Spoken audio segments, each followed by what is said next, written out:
Ya, Assalamualaikum warahmatullahi wabarakatuh. Selamat pagi semuanya. Salam sehat buat kita semua ya. Ya, kita Ya, Waalaikumsalam. berkumpul di kesempatan kali ini nih. Kita mau bahas sesuatu nih. Bahas yaitu tentang core value ASN yaitu berakhlak. Nah, berakhlak itu kan ada arti-artinya. Nah, kita akan kulik kesempatan kali ini nih. Kita mulai dulu dari bernya yaitu berorientasi pada pelayanan. Ya, silakan. Teman-teman, kali ini saya akan menjelaskan bagaimana nilai berorientasi pelayanan pada core value berakhlak. Jadi di tempat kerja saya, Balai Pemasyarakatan kelas 1 Palembang, core value berakhlak berorientasi pelayanan diwujudkan dengan berlandaskan pada nilai dasar yaitu memahami dan memenuhi kebutuhan masyarakat, bersikap ramah, cekatan, solutif, serta dapat diandalkan dan selalu melakukan perbaikan tiada henti.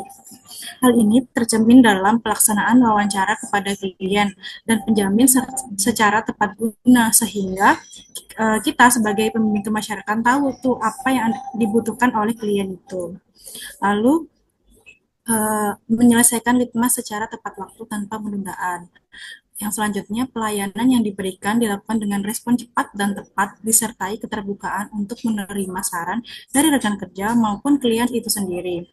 Uh, Selanjutnya kita juga melakukan upaya perbaikan juga diwujudkan melalui review berkala terhadap SOP pelayanan agar lebih akurat dan sesuai standar. Di Balai Pemasyarakatan Kelas 1 Palembang, penerapan nilai ini terlihat dari pelayanan yang humanis, komunikasi yang terbuka, serta komitmen petugas dalam mendampingi klien sehingga mereka merasa diperhatikan, terbantu, dan termotivasi untuk berubah ke arah yang lebih baik. Sekian yang dapat saya sampaikan. Oke, baik. Ternyata itu ya berorientasi pada pelayanan ya, Boy. Jadi bagaimana kita melayani masyarakat. Ini selanjutnya itu adalah nilai akuntabel ini. Gimana nih penerapan nilai akuntabel nih? Silakan rekan-rekan saya nih.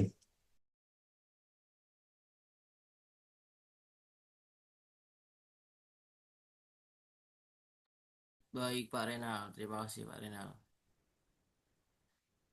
Untuk nilai akuntabel sendiri menurut saya ini merupakan sebuah nilai yang cukup penting juga ya Pak Renal.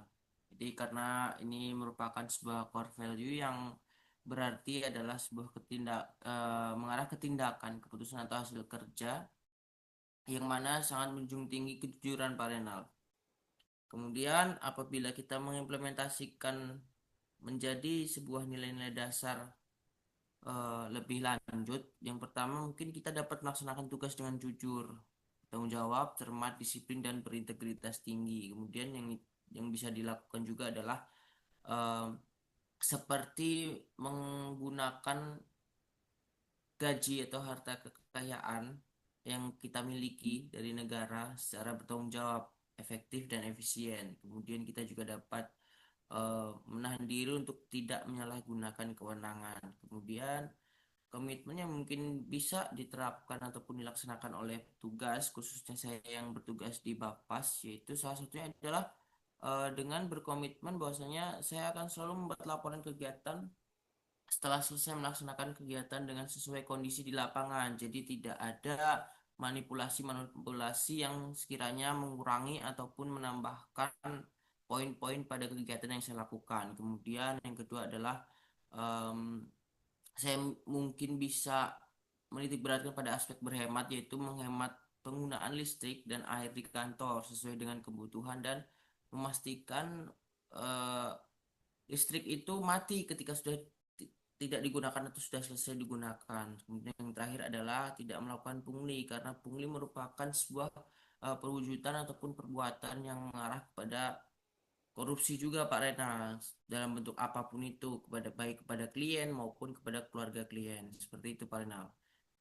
Cukup sekian yang dapat saya sampaikan Pak Renal. Oke, berarti inti dari akuntabelnya adalah perbuatan kita yang bisa kita pertanggungjawabkan terkait pekerjaan kita ya. Selanjutnya nilai kompeten nih. Nilai kompeten sendiri dari saya berfokus pada karena kita PK, pembimbing kemasyarakatan tentu salah satu hal yang kompeten adalah kita wajib mengikuti diklat, yang mana diklat itu untuk membentuk kita sebagai PK yang profesional atau pembimbing kemasyarakatan yang profesional. Dengan ada diklat itu diharapkan nanti ke depannya kita bisa membuat litmas sesuai dengan SOP yang ada, sesuai dengan aturan yang ada. Kita paham bagaimana tata caranya melakukan penggalian data dan segala macam. Maka dari itu perlu kita sebagai CASN ini untuk kedepannya mengikuti diklat karena itu salah satu kompetensi wajib yang harus kita punya karena kita sebagai pemimpin kemasyarakatan.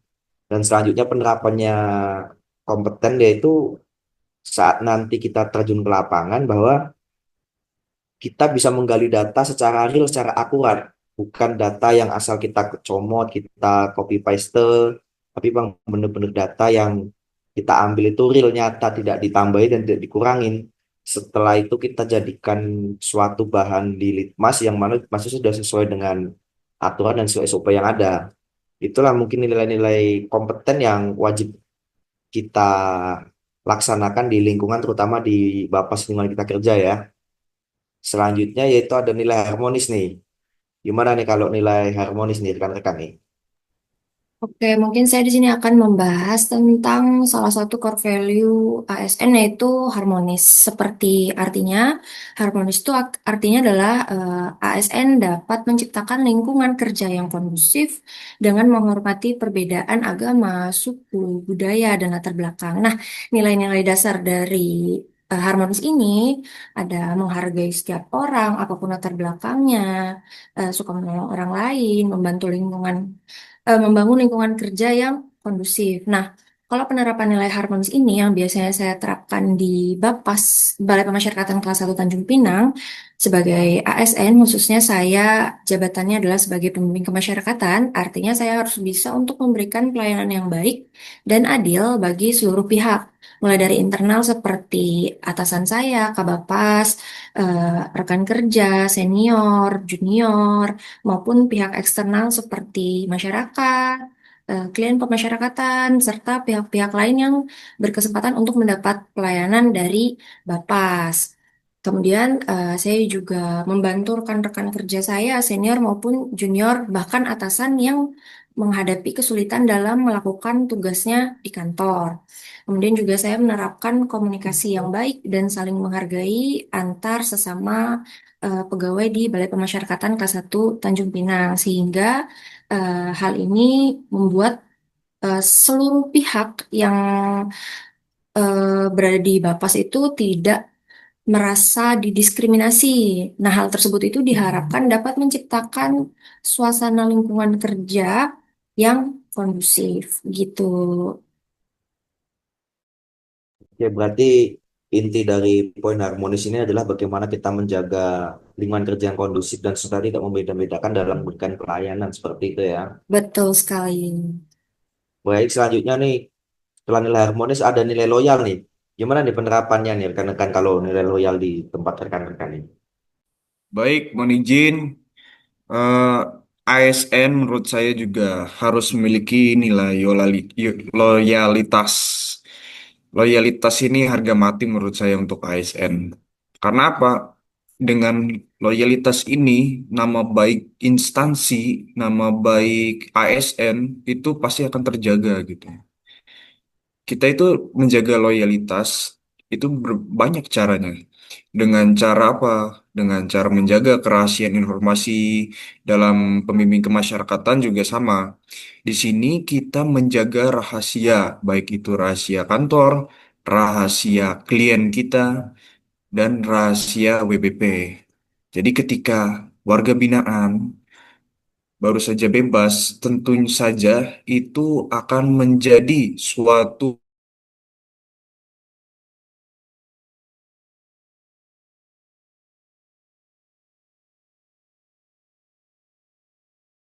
kita harus tetap kita jaga.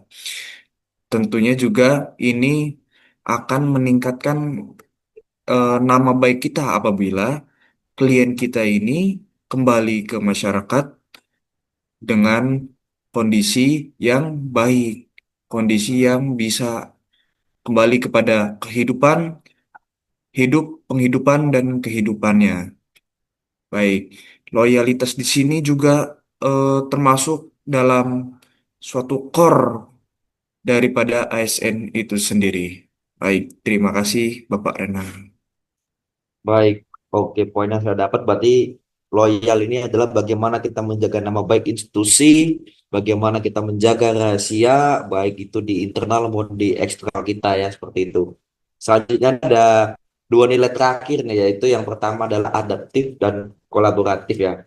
Kalau adaptif sih kalau di terutama untuk kita kita semua ini ya, apalagi kita yang memang lulusan dari Taruna ya, yang kita ditempatkan di mana saja. Saya rasa nilai adaptif ini memang kita perlukan karena kedepannya kan kita akan menjadi seorang pimpinan ya, dimanapun kita bekerja, dimanapun kita ditempatkan ya kita harus cepat untuk yang namanya menyesuaikan terhadap perubahan.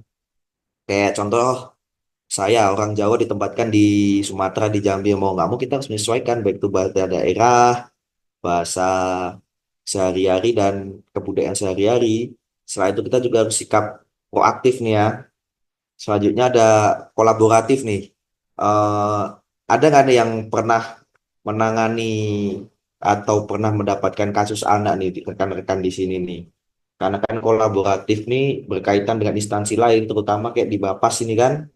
Di Bapas kita perlu kolaboratif dengan aparat penegak hukum lain, terutama pada kasus anak kan. Ada nggak rekan-rekan yang pernah menangani kasus anak nih? Ada nggak? Mungkin kalau di Bapas Tanjung Pinang tempat saya bekerja itu lebih ke membuat perjanjian kerjasama dengan pihak eksternal dalam program pembina pembimbingan klien anak di Griabi Praya. Jadi kayak kalau di Bapas saya di Bapas Tanjung Pinang itu dari pihak Bapasnya bikin MOU dengan dinas sosial atau dinas lingkungan hidup untuk melaksanakan membantu program Bapas Tanjung Pinang dalam melaksanakan eh, pembimbingan klien anak maupun klien dewasa. Begitu kalau dari Bapak saya. Mungkin ada rekan-rekan lain yang memiliki pengalaman yang berbeda. Ya mungkin ada di mungkin di Palembang atau di Lampung terkait kolaboratif nih. Ada nggak nih contohnya terkait mungkin kerjasama dan MOU atau segala macam nih? Bisa kita sharing nih di sini nih. Ada nggak di Bapas Baik, Palembang Pak ini, Rena. Budila nih kerjasama seperti itu? Oh ya, Bapas Lampung gimana? Bapas Lampung. Atau mau Budila, silakan Budila. Bapak Lampung dulu coba. Bapak Lampung gimana nih kolaboratifnya nih? Baru saja Pak Renal, kebetulan baru 2 hari kemarin saya mendapatkan amanah dari kantor untuk melakukan pendampingan pada kasus anak. Jadi si anak ini merupakan klien kami, klien di Bapas Lampung karena dia terlibat dalam pengedaran narkoba sehingga memang pada saat melakukannya itu masih di bawah umur 18 tahun sehingga dia memang eh, masuk ke dalam kategori anak, Pak.